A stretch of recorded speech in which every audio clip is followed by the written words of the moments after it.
Item ಯಾವುದೇ ಇರಲಿ try ಮಾಡಿ ಆಚಿ ಚಿಕನ್ ಮಸಾಲಾ. ನೀಟ್ ಪ್ರಶ್ನೆ ಪತ್ರಿಕೆ ಸೋರಿಕೆಯಾಗಿದ್ದು ಪರೀಕ್ಷೆ ರದ್ದಾಗಿರುವ ವಿಚಾರವಾಗಿ ಬೆಂಗಳೂರಿನಲ್ಲಿ ಅಶ್ವಥ್ ನಾರಾಯಣ್ ಅವರು ಪ್ರತಿಕ್ರಿಯೆಯನ್ನು ನೀಡಿದ್ದಾರೆ.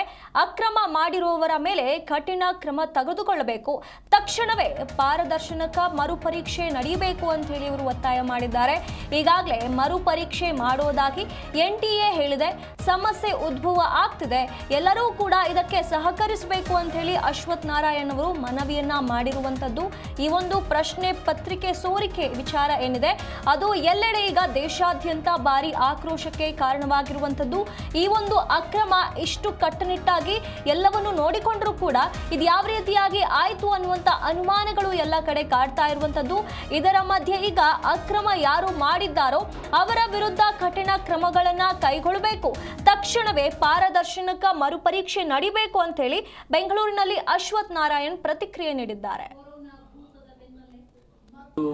ನೀಟ್ ಪರೀಕ್ಷೆ ವಿಚಾರದಲ್ಲಿ ಪೇಪರ್ ಲೀಕ್ ಆಗಿದೆ ಅನ್ನುವಂಥದ್ದು ಕೆಲವು ಭಾಗದಲ್ಲಿ ಕೆಲವು ಪ್ರದೇಶದಲ್ಲಿ ಆಗಿರುವಂಥದ್ದು ಒಂದು ವರದಿಯ ಹಿನ್ನೆಲೆಯಲ್ಲಿ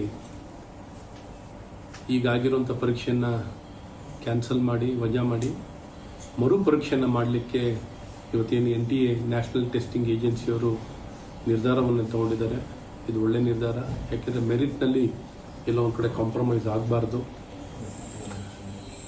ಅದನ್ನು ರೀಶೆಡ್ಯೂಲ್ ಮಾಡಿ ಎಕ್ಸಾಮ್ ಮಾಡ್ತಿರೋಂಥದ್ದನ್ನ ತಕ್ಷಣ ಮಾಡಿ ಸಮಯ ವ್ಯರ್ಥವಾಗದಂಗೆ ತಕ್ಷಣ ಮಾಡಿಕೊಟ್ಟು ಮತ್ತು ಯಾರು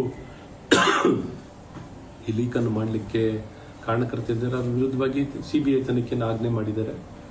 ಆ ತನಿಖೆಯಾಗಿ ಅವರ ಸಂಬಂಧಪಟ್ಟ ವ್ಯಕ್ತಿಗಳನ್ನು ಬಂಧಿಸುವಂಥದ್ದು ಕ್ರಮ ವಹಿಸುವಂಥದ್ದು ಮಾಡಿ ಈ